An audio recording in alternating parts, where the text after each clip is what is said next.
Welcome to clear cut.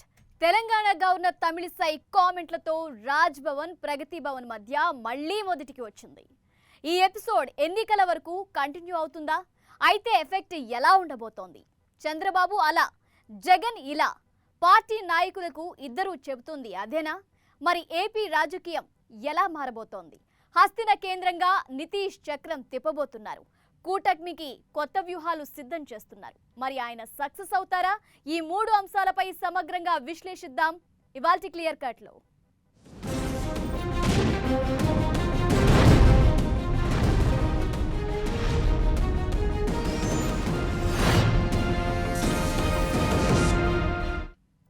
తెలంగాణలో మళ్ళీ Raj Bhavan versus ప్రగతి భవన్ రగడ తెర మీదకు వచ్చింది. అసలే కారు కమలానికి మధ్య పచ్చగడ్డి వేస్తే భగ్గుమనే పరిస్థితులున్నాయి. ఇలాంటి సమయంలో గవర్నర్ తమిళిసై తెలంగాణ సర్కార్ మీద చేసిన వ్యాఖ్యలు సంచలనంగా మారాయి. గవర్నర్ కార్యాలయం మీద తీవ్ర వివక్ష చూపుతున్నారంటూ ఆమె చేసిన కామెంట్స్ రాజకీయ రచ్చకు కారణమవుతున్నాయి. మరి ఈ యుద్ధం ఏ పరిస్థితులకు దారితీయబోతోంది? ఎన్నికలకు ఏడాది కూడా లేని సమయంలో గవర్నర్ కామెంట్స్ రాజకీయంపై ఎలాంటి ప్రభావం చూపించే అవకాశం ఉంది? తేల్చేద్దాం క్లియర్ కట్ గా.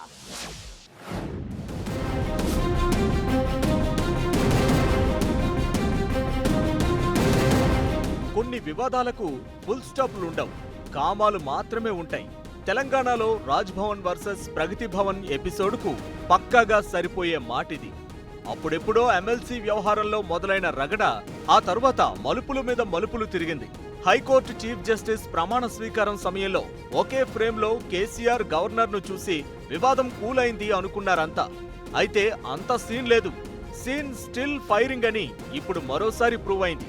తెలంగాణ గవర్నర్గా బాధ్యతలు చేపట్టి 3 ఏళ్లు పూర్తయిన సందర్భంగా గవర్నర్ తమిళిసై ప్రెస్ మీట్ ఏర్పాటు చేశారు. గవర్నర్గా 3 ఏళ్ల అనుభవాలను మీడియాతో పంచుకున్నారు. తెలంగాణ సర్కార్ మీద ఆమె చేసిన వ్యాఖ్యలే ఇప్పుడు చర్చకు దారితీస్తున్నాయి, రాజకీయ రచ్చకు కారణమవుతున్నాయి. 3 ఏళ్లలో మహిళా గవర్నర్ను వివక్షకు గురి చేశారంటూ తమిళిసై చేసిన వ్యాఖ్యలు కొత్త వివాదానికి కారణమవుతున్నాయి.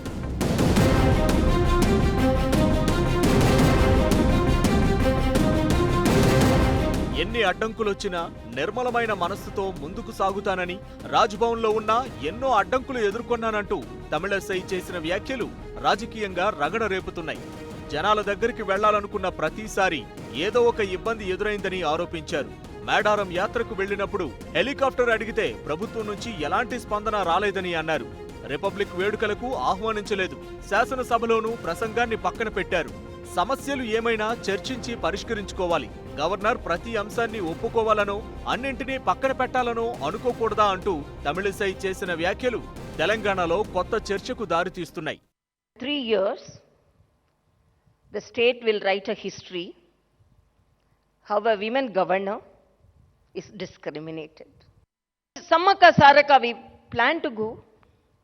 As you know, it's almost, it will take 8 hours, and we asked for a helicopter from the government.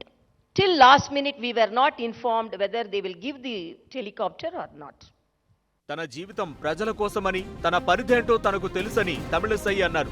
Governor వ్యాఖ్యలపై టీఆర్ఎస్ నేతలు తీవ్రస్థాయిలో ఆగ్రహం వ్యక్తం చేస్తున్నారు. కాంగ్రెస్ మాత్రం గవర్నర్కు మద్దతుగా నిలిచింది. రాష్ట్రంలో అస్తవ్యస్త పాలనకు గవర్నర్ వ్యాఖ్యలే నిదర్శనమని విమర్శించింది. అసలు సెగలు కక్కుతున్న తెలంగాణలో రాజకీయంలో గవర్నర్ వ్యాఖ్యలు పెట్రోల్ పోసినట్లయింది. దీంతో ఈ వ్యవహారం ఎలాంటి పరిణామాలకు దారితీస్తుందా అన్న చర్చ పొలిటికల్ సర్కిల్లో వినిపిస్తోంది.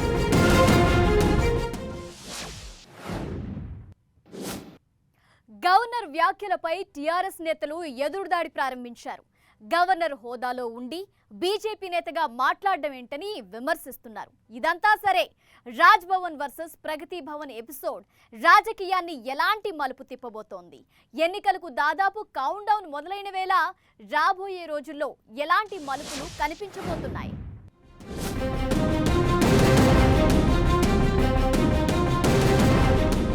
తెలంగాణ సర్కార్పై గవర్నర్ వ్యాఖ్యలతో ఇప్పుడు రాజకీయ వర్గాల్లో కొత్త ప్రశ్నలు మొదలయ్యాయి. అవేంటో చూద్దాం. 1. తెలంగాణ సర్కార్కు తమిళిసై సవాల్ విసిరారా? 2. గవర్నర్ ఎపిసోడ్తో రాజకీయం ఎలా మారబోతోంది? 3. అసెంబ్లీ ఎన్నికల వరకు రచ్చ కంటిన్యూ అవుతుందా? 4 ఎన్నికలపై ఈ ఎపిసోడ్ ఎఫెక్ట్ ఎలా ఉండబోతోంది? రాజకీయాల్లో పార్టీల మధ్య విమర్శలు, ప్రతి విమర్శలు కామన్. అయితే తెలంగాణలో మాత్రం సీన్ కాస్త డిఫరెంట్ గా కనిపిస్తోంది. అప్పుడెప్పుడో ఎమ్మెల్సీగా కౌశిక్ రెడ్డి అభ్యర్థిత్వానికి ఓకే చెప్పకుండా గవర్నర్ తమిళసై ఆ ఫైల్ పెండింగ్ లో పెట్టారు. అప్పుడు మొదలైన వివాదం ఆ తరువాత మలుపుల మీద మలుపులు తిరిగింది. ఆ తరువాత గవర్నర్ పర్యటనలో ప్రోటోకాల్ రగడ హస్తినకు చేరింది. ప్రధానమంత్రి, హోంమంత్రికి తమిళసై ఫిర్యాదు చేశారు కూడా. తానేమీ రబ్బర్ స్టాంప్ కాదు అంటూ తమిళసై ఇచ్చిన వార్నింగ్ ఆ సమయంలో రాజకీయంలో సెగలు పుట్టించింది. ఆ తర్వాత ఆల్ ఆఫ్ సడన్ గా హైకోర్టు చీఫ్ జస్టిస్ ప్రమాణ స్వీకారోత్సవంలో కేసీఆర్ తో కలిసి నవ్వుతూ మాట్లాడడంతో వివాదం సద్దుమణిగిందని అనుకున్నారు. అయితే ఇప్పటి వ్యాఖ్యలతో వివాదం మరింత ముదిరినట్లు కనిపిస్తోంది. గవర్నర్ వ్యవస్థను తమిళసై భ్రష్టు పట్టిస్తున్నారంటూ టీఆర్ఎస్ నేతలు విమర్శలకు దిగుతున్నారు.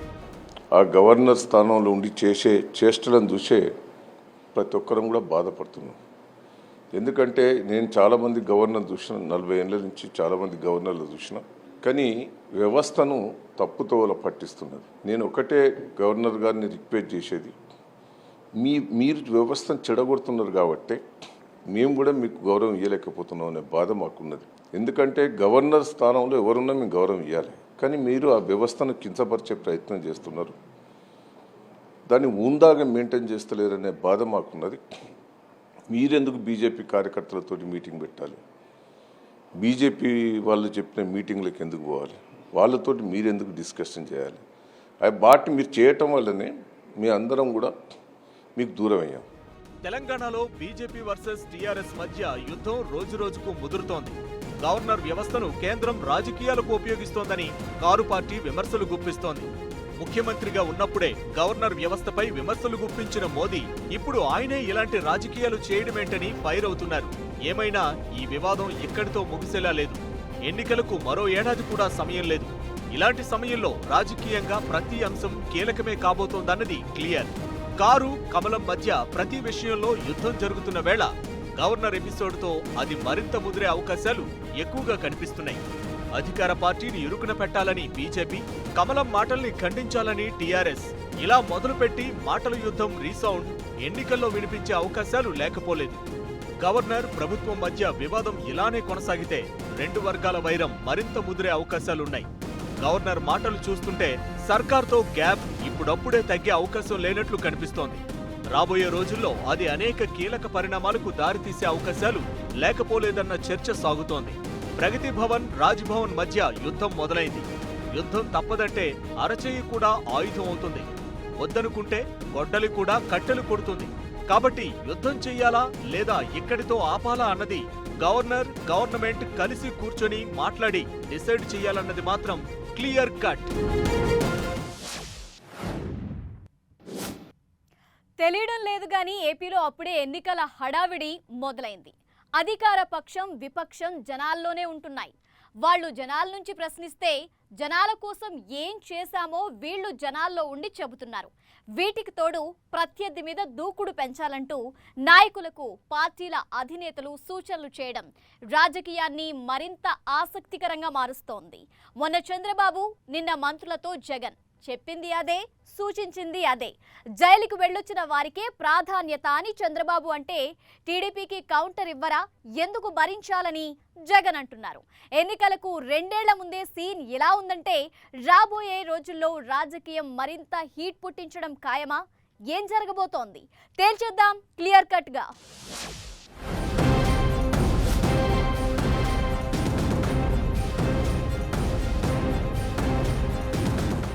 రాజకీయాలందు ఏపీ రాజకీయాలు వేరయ్యా అంటారు పాలిటిక్స్ గురించి తెలిసిన ఎవరైనా. మిగతా ప్రాంతాల్లో రాజకీయం అప్పుడప్పుడైనా కూల్గా కనిపిస్తుందేమో కానీ ఏపీలో అలా కాదు. ఎప్పుడూ మంటలే.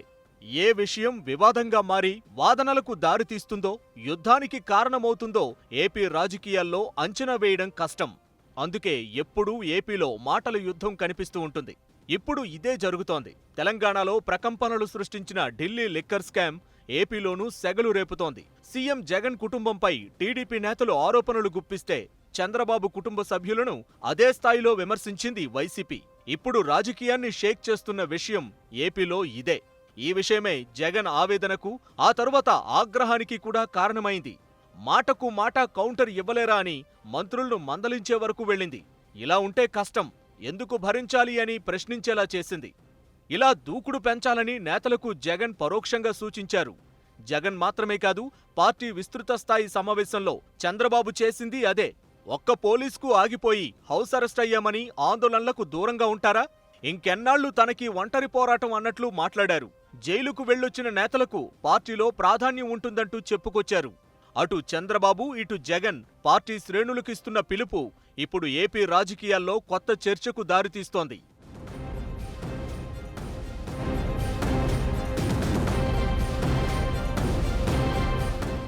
రెండు 2024 ఎన్నికల కోసం టీడీపీ అధినేత చంద్రబాబు ఇప్పట్నుంచే పావులు కదుపుతున్నారు. సమస్య చిన్నదైనా పెద్దదైనా వీలు చిక్కినప్పుడల్లా జనాల్లో ప్రత్యక్షమవుతున్నారు. టీడీపీ నేతలు కూడా ఫీల్డ్లో యాక్టివ్గా ఉండేలా చూసుకుంటున్నారు. టీడీపీ విస్తృత స్థాయి సమావేశంలోనూ ఇదే చెప్పారు. పనితీరు మార్చుకోని నియోజకవర్గాల ఇన్ఛార్జీలు, నేతలపై చర్యలు తీసుకోవాల్సిన సమయం వచ్చిందని చంద్రబాబు సీరియస్ వార్నింగ్ ఇచ్చారు. నిర్ణయాలు తీసుకునే టైం వచ్చేసిందని, ఇప్పుడు కూడా కఠిన నిర్ణయాలు తీసుకోకపోతే ఉపయోగం ఉండదని గట్టిగానే వార్నింగ్ ఇచ్చారు అందరికీ. పార్టీ పిలుపునకు కార్యకర్తలు రియాక్ట్ అవుతుంటే కొందరు ఇన్ఛార్జీలు, నేతలు మాత్రం అలసత్వంతో వ్యవహరిస్తున్నారని ఫైర్ అయ్యారు. పార్టీ కోసం త్యాగం చేసిన కార్యకర్తలకే పదవులు వస్తాయని మొహమాటం లేకుండా చెప్పేశారు. పార్టీ ఆందోళనల్లో పాల్గొని జైలుకు వెళ్ళొచ్చిన వారికే ప్రాధాన్యత అని సూచించారు.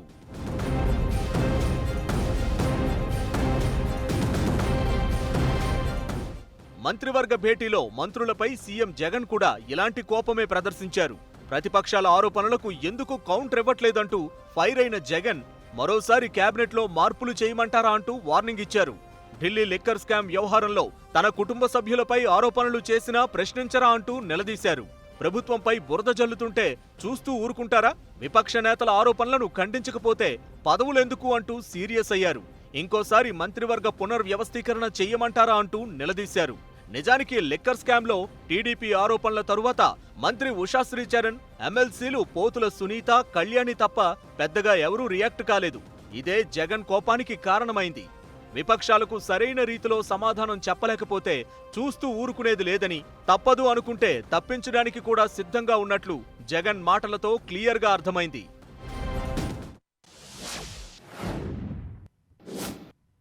తగ్గేదేలే అని ఏపీలో రెండు పార్టీలు దూసుకుపోతున్నాయి. మీరు తగ్గొద్దని నేతలకు పార్టీ అధినేతలు సూచిస్తున్నారు. మామూలుగా మాటలు తూటాల్లా పేలే ఏపీ రాజకీయంలో రాబోయే రోజులు ఎలా ఉండబోతున్నాయి? ఇక తిట్ల పురాణమేనా? రెండు పార్టీలు దూకుడు పెంచడం వెనుక అసలు వ్యూహమేంటి?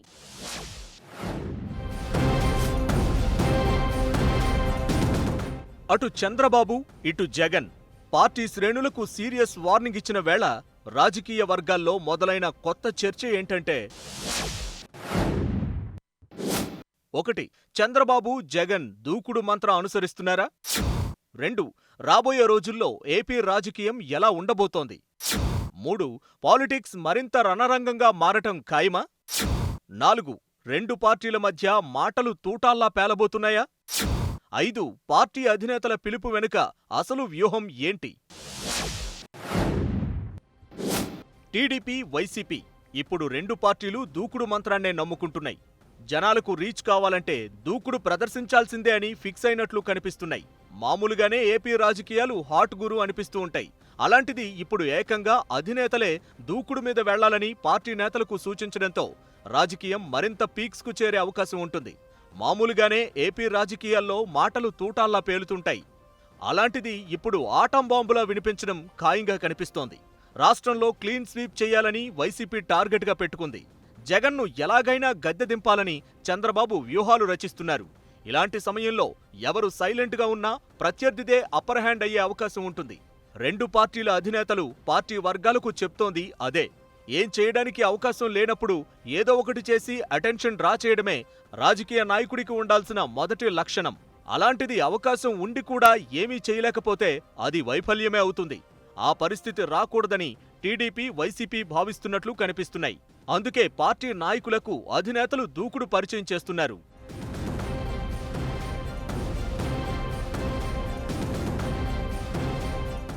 2024 ఎన్నికలు రెండు పార్టీలకు కీలకం.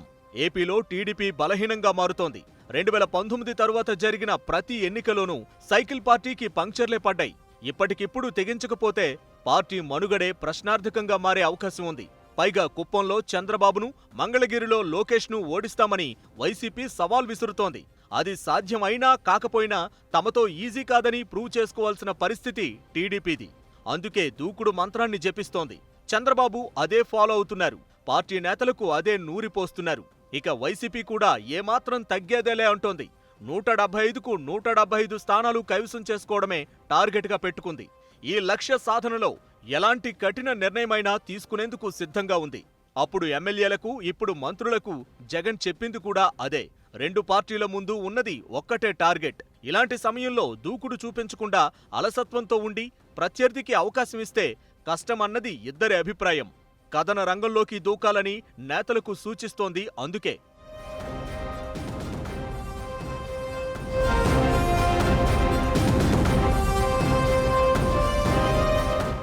మామూలు సమయంలోనే ఏపీ రాజకీయ నాయకుల మాటల్లో వందల బీప్లు కనిపిస్తూ ఉంటాయి. అలాంటిది ఇప్పుడు అధినేతలే దూకుడు చూపించమని అంటున్నారు. మాటకు మాట కౌంటర్ ఇవ్వాలని ఆదేశిస్తున్నారు. ఇక రాబోయే రాజకీయమంతా తెట్ల పురాణమేనా అన్న జోకులు వినిపిస్తున్నాయి. ఏమైనా ఎన్నికలకు మరో ఏడాదిన్నర సమయం ఉంది. ఓ రాజకీయ పార్టీకి ఇది చాలా తక్కువ సమయం. అందుకే నాయకులను ముందుకు తోస్తున్నారు. దూసుకెళ్లండి, చూసుకుంటామని హామీ ఇస్తున్నారు. ఇలానే రాజకీయం చెయ్యాలని లేదు. అలా అని రాజకీయం విలువ తగ్గించేలా కూడా నేతలు వ్యవహరించొద్దు. అధినేతలు ఫ్రీ హ్యాండ్ ఇచ్చారు కదా అని ప్రత్యర్థి మీద అర్థం లేని ఆరోపణలు, పసలేని విమర్శలు చేస్తే రాజకీయం అర్థం మారుతుంది. ఆ పార్టీ ఈ పార్టీ అని కాదు, ప్రతి ఒక్క నాయకుడు గుర్తుంచుకోవాల్సిన మాట ఇదే అన్నది మాత్రం క్లియర్ కట్. కొత్త కూటమి అంటూ అప్పుడు దీది, ఆ తర్వాత ఇప్పుడు KCR. Third front, federal front, కొత్త పార్టీ పేరు ఏదైనా ప్రయత్నాలు మాత్రం కొనసాగుతూనే ఉన్నాయి.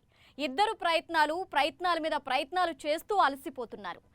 ఇలాంటి సమయంలో కొత్తగా నితీష్ కుమార్ తెర మీదకొచ్చారు.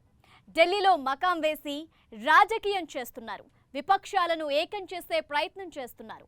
కావాల్సింది థర్డ్ ఫ్రంట్ కాదు, మెయిన్ ఫ్రంట్ అంటున్నారు. ఇంతకీ నితీష్ కుమార్ ప్రయత్నాలు సక్సెస్ అవుతాయా? అసలు ఈ కొత్త కూటమి నిలబడే ఛాన్స్ ఉందా? హస్తిన వీధుల్లో జరుగుతున్న రాజకీయం ఏంటి తేల్చేద్దాం క్లియర్ కట్ గా.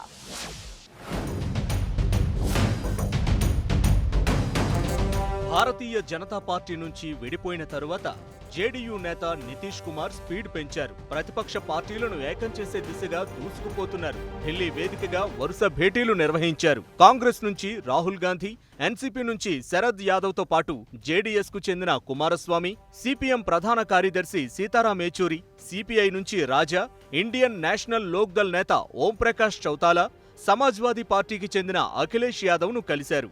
ఇదే ఇప్పుడు రాజకీయాలను మరింత ఆసక్తికరంగా మారుస్తోంది. నిజానికి పేరు ఏదైనా థర్డ్ ఫ్రంట్ కోసం గతంలో దీదీ ప్రయత్నాలు చేశారు. ఇప్పుడు కేసీఆర్ అదే ప్రయత్నాల్లో ఉన్నారు. అయితే ఈ ఇద్దరు కాంగ్రెస్ లేకుండా కూటమి ఏర్పాటు దిశగా సన్నాహాలు చేశారు. అయితే నితీష్ మాత్రం అంతకు మించి అనిపిస్తున్నారు. కాంగ్రెస్ మిత్రపక్షాలను కూడా కలుపుకుపోయే ప్రయత్నం చేస్తున్నారు. నితీష్ వ్యూహాలేంటి? ఆయనతో కలిసేదెవరు? ఆయనను కలుపుకుపోయేది ఎవరు అన్న చర్చ హస్తిన వీధుల్లో వినిపిస్తోంది. థర్డ్ ఫ్రంట్ కాదు, కావాల్సింది కొత్త ఫ్రంట్ అంటున్నారు నితీష్. 2019 ఎన్నికలకు ముందు ప్రతిపక్షాలు ప్రదర్శించిన సమన్వయ లోపాన్ని దృష్టిలో ఉంచుకొని వచ్చే ఎన్నికల్లో కలిసి పోరాడాల్సిన అవసరం ఎంతైనా ఉందని నితీష్ గ్రహించారు. ప్రధాని మోదీకి వ్యతిరేకంగా ఎవరు పోటీ చేస్తారనే దానిపై గతంలో ఏకాభిప్రాయం కుదరలేదు. మమతా బెనర్జీ, కేజ్రీవాల్, నితీష్ కుమార్ వ్యతిరేకించినప్పటికీ కొందరు దీనిపై ఐక్యంగా పోరాడటంలో ఫెయిల్ అయ్యారు. అయితే ఇప్పుడు అందర్నీ ఒక్కతాటి మీదకు తీసుకొచ్చేందుకు నితీష్ కుమార్ ప్రయత్నాలు చేస్తున్నారు. ఆలోచనే కాదు, దాన్ని అమలు చేసేందుకు కృషి చేస్తున్నారు. బీజేపీ వ్యతిరేక ఓటు పక్కదారి పట్టకుండా జాగ్రత్తలు తీసుకుంటున్నారు. ఎవరికి వారు మోదీకి తామే ధీటైన వాళ్లమని చెప్పుకుంటున్న నాయకులు నితీష్ కుమార్తో కలిసి నడుస్తారా? కనీసం కలుపుకుపోయే ప్రయత్నం చేస్తారా అన్నది ఆసక్తికరంగా మారింది.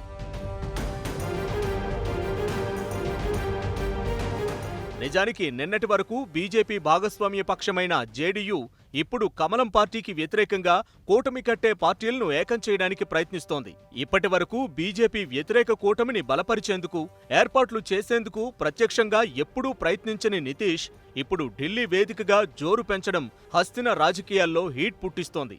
కీలక నేతలతో వరుస భేటీలు నిర్వహించిన నితీష్ బీజేపీకి వ్యతిరేకంగా కలిసి పోరాడాలని సూచిస్తున్నారు.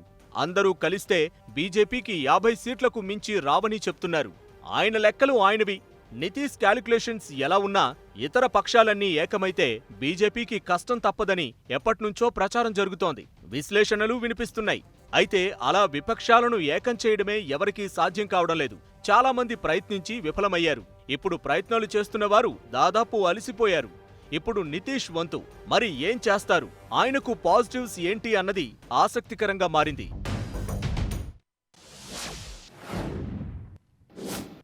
అప్పుడెప్పుడు మూడో కూటమి అంటూ ములాయం ఇలాంటి ప్రయత్నమే చేశారు. ఆ తర్వాత దీదీ దేశమంతా తిరిగారు. ఇప్పుడు కేసీఆర్ సమరశంఖం పూరిస్తున్నారు.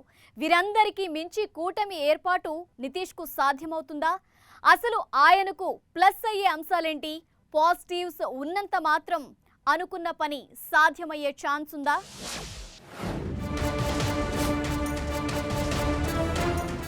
విపక్షాలను ఏకం చేసేందుకు నితీష్ ప్రయత్నాలు మొదలుపెట్టిన వేళ ఢిల్లీ రాజకీయాల్లో కొత్త చర్చ మొదలైంది.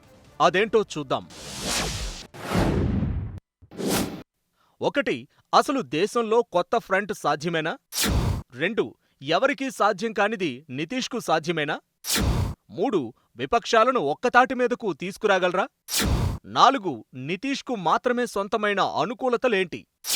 5. బీజేపీకి వ్యతిరేకంగా ఇదే ఇక చివరి ప్రయత్నమా? దేశంలో కొత్త ఫ్రంట్ ఏర్పాటు సాధ్యమేనా? అసలది నిలబడుతుందా లేదా అనే విషయంపై చాలా కాలంగా చర్చలు జరుగుతున్నాయి. గతంలో దీదీ, ఆ తర్వాత కేసీఆర్, ఇప్పుడు నితీష్ ఎందరో కొత్త ఫ్రంట్ గురించి ఆలోచించారు, ఆలోచిస్తూనే ఉన్నారు. వీళ్ల ముగ్గురికి ముందు ములాయం సింగ్ యాదవ్ కూడా గతంలో ప్రయత్నాలు చేశారు. ఇప్పుడు నితీష్ వంతొచ్చింది. కేసీఆర్ కలిసి వెళ్లిన కొద్ది రోజులకే ఆయన ఢిల్లీ బయలుదేరడం మరింత ఆసక్తిని రేకెత్తిస్తోంది. గత ఎన్నికలకు ముందు నుంచి బీజేపీయేతర పార్టీలతో కూటమి ఏర్పాటు చేయాలని చాలామంది ప్రయత్నాలు చేశారు. మమతా బెనర్జీతోనూ కాలేదు. చంద్రబాబు తిరిగి తిరిగి సొంత రాష్ట్రంలో దాదాపు పట్టు కోల్పోయిన పరిస్థితి. కేసీఆర్ ఇప్పుడిప్పుడే అడుగులు వేసేందుకు సిద్ధమవుతున్నారు. శరద్ పవార్ వయసైపోయింది. ఇలా చెప్పుకుంటూ పోతే విపక్ష కూటమిలో ప్రాంతీయ పార్టీల్లో మోదీకి ధీటైన నేత ఎవరూ లేరు అన్నది చాలామంది అభిప్రాయం. కాంగ్రెస్ పార్టీకి రాహుల్ గాంధీ ఉన్నా సొంత ఇంట్లోనే కుంపట్లు రేగుతున్న పరిస్థితి. దీంతో అందరూ సైలెంట్గా ఉన్న సమయంలో నితీష్ కుమార్ రంగంలోకి దిగినట్లు కనిపిస్తున్నారు.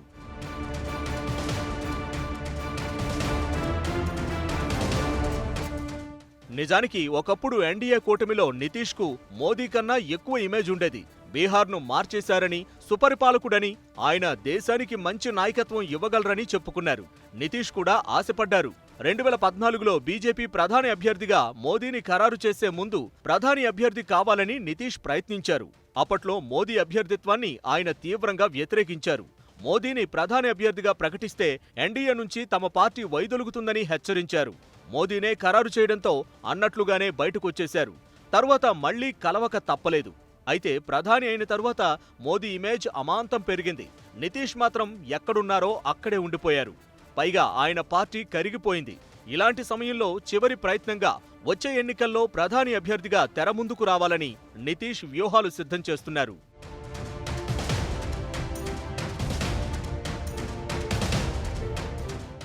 జాతీయ రాజకీయాల్లో నితీష్కు ప్లస్ అయ్యే అంశాలు చాలా ఉన్నాయి. నితీష్ వ్యూహాలు ఎలా ఉంటాయో నిన్నటి బీహార్ ఎపిసోడ్ కళ్లకు కట్టినట్లు చూపించింది. బీజేపీకి ఝలకిస్తూ ఆర్జేడీతో కలిసి ప్రభుత్వం ఏర్పాటు చేశారు. మహారాష్ట్ర లాంటి గేమ్ బీహార్లో నడవదంటూ బీజేపీని ప్రతిపక్షానికి సొంతం చేశారు. అలాంటి నితీష్ ఇప్పుడు కూటమి ప్రయత్నాలు చేయడం హాట్ టాపిక్ అవుతోంది. ఇక అన్ని పార్టీలతో ఆయనకు మంచి సంబంధాలున్నాయి. అన్ని పరిస్థితులను బ్యాలెన్స్ చేస్తూ ప్రతిపక్షాన్ని లీడ్ చేసే సత్తా ఆయన సొంతం. దీనికి తోడు బీహార్లో ఎక్కువ పార్లమెంట్ స్థానాలు ఉండటం కూడా ఆయనకు కలిసొచ్చే అంశం. ఇక ఉత్తరాది రాజకీయాల్లోనే కాదు, ఈశాన్యంలోనూ జేడీయూకు పట్టుంది. మణిపూర్లో ఈ మధ్య జేడీయూ ఎమ్మెల్యేలను బీజేపీ లాక్కుంది. అయితే జేడీయూ బలం మాత్రం అలానే ఉంది. ఇది కూడా నితీష్కు కలిసొచ్చే అంశం. అన్నింటికంటే ముఖ్యంగా జనతా బ్యాక్గ్రౌండ్ ఉండటం, మోదీని ఢీకొట్టే సత్తా ఉన్న నాయకుడు అని పేరు ఉండటం, ఈ కొత్త ఫ్రంట్ ప్రయత్నాల్లో ఆయనకు ప్లస్ అయ్యే అవకాశాలున్నాయి. ఎన్ని ప్లస్లున్నా అన్ని పార్టీలను ఏకం చేయడం చాలా కష్టమైన వ్యవహారం. ఎవరికి వారు బీజేపీకి తామే పోటీ అనుకుంటున్న సమయంలో అందరినీ ఎలా బ్యాలెన్స్ చేస్తారు, తన ప్లస్లను ఎలా బలంగా మార్చుకుంటారన్న దాని మీదే నితీష్ ప్రయత్నాలు సక్సెస్ అవుతాయా లేదా అన్నది ఆధారపడి ఉంటుందన్నది మాత్రం క్లియర్ కట్. ఇది వాల్టి క్లియర్ కట్. ఇక తిమ్మిని బమ్మి చేసిన జగ్గన్న, చిడాయించిన ఎంపీడీఓకు చింతపండు, భయపెడుతున్న భారీ గుంత, పామును కరిచిన మనిషి, ఇలాంటి మరిన్ని ఇంట్రెస్టింగ్ టాపిక్స్ నెక్స్ట్ ప్రసారమయ్యే పటాస్ న్యూస్ లో చూద్దాం. Keep watching 10 TV.